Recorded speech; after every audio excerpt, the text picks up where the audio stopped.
Praise the Lord सबों को। प्रभु यीशु मसीह नासरी के नाम से मैं आप सबका स्वागत करती हूँ।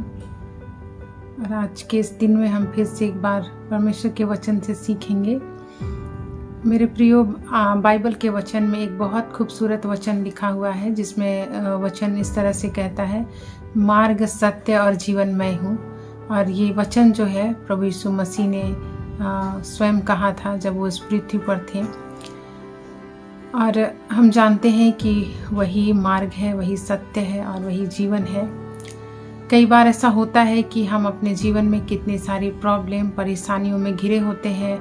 कुछ ऐसा सिचुएशन, ऐसा परिस्थिति जो हमारे जीवन में होती है जहाँ से हमें बाहर निकलने के लिए कोई मार्ग नहीं मिलता।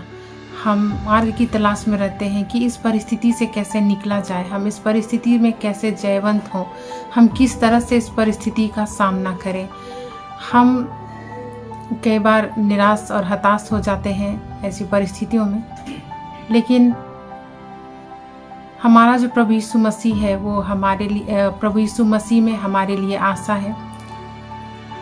हमारा प्रभु यीशु मसीह जो इस पृथ्वी पर आया, जो हमारे लिए उन्होंने एक बलिदान दिया, और जिसे हम जानते हैं कि जैसे उन्होंने वचन में कहा कि मार्ग, सत्य और जीवन मैं हूँ, तो हमें विश्वास करना चाहिए कि जब हम उस पर विश्वास कर रहे हैं तो वो हमारे साथ है, हमारे जीवन में है और वो हमारे जीवन में काम करेंगे।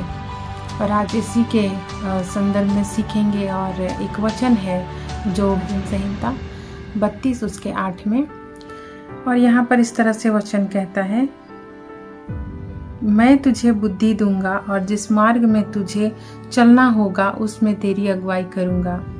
मैं तुझ पर कृपा दृष्टि रखूंगा और सामति दिया करूंगा। फिर से एक बार, मैं तुझे बुद्धि दूंगा और जिस मार्ग में तुझे चलना होगा उसमें तेरी अगुवाई करूंगा। मैं तुझ पर कृपा दृष्टि रखूंगा और सामति दिया करूंगा। जैसे कि हमने सुना कि प्रभु यीशु मसीह मार्ग, सत्य और जीवन है, और हम उस पर विश्वास करने वाले लोग हैं, तो वही हमारे लिए मार्ग को बनाने वाला है। जिस परिस्थिति में आप हैं इस समय, जिस परिस्थिति से आप गुजर रहे हैं, प्रभु यीशु मसीह उन बातों को जानता है, और क्योंकि वो आपके अंदर में निवास करता है तो वही आपके लिए मार्ग निकालेगा। इस वचन के द्वारा से आप विश्वास कर सकते हैं कि वो, जैसे कि इस वचन में कहता है, मैं तुझे बुद्धि दूंगा, उस परिस्थिति से निकलने में आपकी सहायता करेंगे। वो आपको बुद्धि, ज्ञान और सामर्थ्य देंगे। जिस मार्ग से तुझे चलना होगा उसमें तेरी अगुवाई करूंगा। मार्ग वही है और वही मार्ग में अगुवाई करने वाला भी है, तो वो निश्चय आपको मार्ग दर्शाएगा, वो आपकी अगुवाई करेगा, वो आपको चलाएगा। आप विश्वास रखें और उस पर आस्था रखें। हो सकता है आप अपने जीवन के भिन्न भिन्न क्षेत्रों में स्टॉक हैं, भिन्न भिन्न क्षेत्रों में आप इस समय परिस्थितियों का सामना कर रहे हैं और चाहते हैं कि आप वहां से बाहर निकले। आप चाहते हैं कि वहां से आप बाहर निकलकर एक जयवंत जीवन को जी सकें। तो विश्वास करें, आज का ये वचन आपके लिए है। परमेश्वर आपके जीवन में काम करेंगे। वहां से किस तरह से निकलना है वो आपको बुद्धि प्रदान करेंगे। जिस मार्ग में आपको चलना है उसके लिए वो आपको सामर्थ्य देंगे, उसमें आपको आपकी अगुवाई करेंगे। मैं तुझ पर कृपा दृष्टि रखूंगा और सामर्थ्य दिया करूंगा, इस तरह से ये वचन कहता है। और जैसे कि हम देखते हैं, अगर BSI बाइबल हम पढ़ रहे हैं तो उसमें नीचे स्टार लगाकर कृपा दृष्टि के लिए एक अर्थ लिखा गया है, उसका अर्थ है आंख लगाकर, यानी कि परमेश्वर की दृष्टि वो आपके ऊपर ही है। वो हमेशा अपनी दृष्टि को आप पर बनाए रखता है, और इस समय आप जिस किसी परिस्थिति में है वो आपको देखता है और आपको वहां से निकलने के लिए आपको मार्ग भी बताएगा, वो आपको अगुवाई भी करेगा। आप विश्वास रखें, और वो हमें जिस मार्ग पर चलना है उसमें चलने के लिए वो सामर्थ्य भी दिया करते हैं।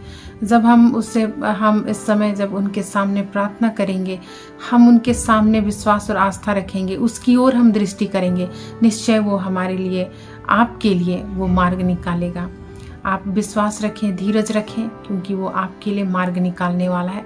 आप किसी भी निर्णय को लेने के लिए इस समय तैयारी कर रहे हैं, निश्चय आप उस निर्णय को लेने में परमेश्वर आपको बुद्धि और ज्ञान दिया करेंगे, आपकी सहायता करेंगे, आपको सहमति दिया करेंगे। वो आपके साथ निवास करते हैं और आपकी हर एक बातों को वो जानते हैं। आपको क्या चाहिए उसका समाधान वो करेंगे। वो आपके लिए उन हर एक बातों को आपके जीवन में, आपके लिए हर एक प्रकार की ज़रूरतों को आपके जीवन में वो पूरा करेंगे। आपके लिए निश्चित तौर पर वो मार्ग निकालेंगे, इस बात पर विश्वास रखें। तो आइए हम छोटी सी दुआ कर लेते हैं। धन्यवाद जीवित अनुग्रहकारी सामर्थ्य खुदावन परमेश्वर पिता, प्रभु इस घड़ी हम तेरे निकट में आते हैं, इन प्रियों के साथ एक मन एक चित्त होकर प्रभु प्रार्थना करते हैं। पिता, इस समय इन प्रियजनों के जीवन में आप कार्य कीजिए और प्रभु ये अपने जीवन में जिस परिस्थिति पर है प्रभु वहाँ से बाहर निकालने में आप इनकी सहायता कीजिए। प्रभु ये वहाँ से बाहर निकल पाए। पिता, आप इनको बुद्धि, ज्ञान और सामर्थ्य दीजिए। प्रभु इनके लिए आप मार्ग को निकालिए और प्रभु इन्हें जिस मार्ग पे होकर चलना है उस मार्ग में निश्चय आप इनकी सहायता करने के लिए आप इनके साथ हैं। हम आपका धन्यवाद करते हैं। प्रेमी परमेश्वर पिता, एक अच्छा निर्णय लेने में, एक अच्छा डिसीजन लेने में आप इनकी सहायता कीजिए, मदद कीजिए। प्रभु सब कुछ तेरे हाथों में सौंपते हैं और इस प्रार्थना को हमारे उद्धारकर्ता प्रभु यीशु मसीह नासरी के नाम से मांगते हैं, आमीन।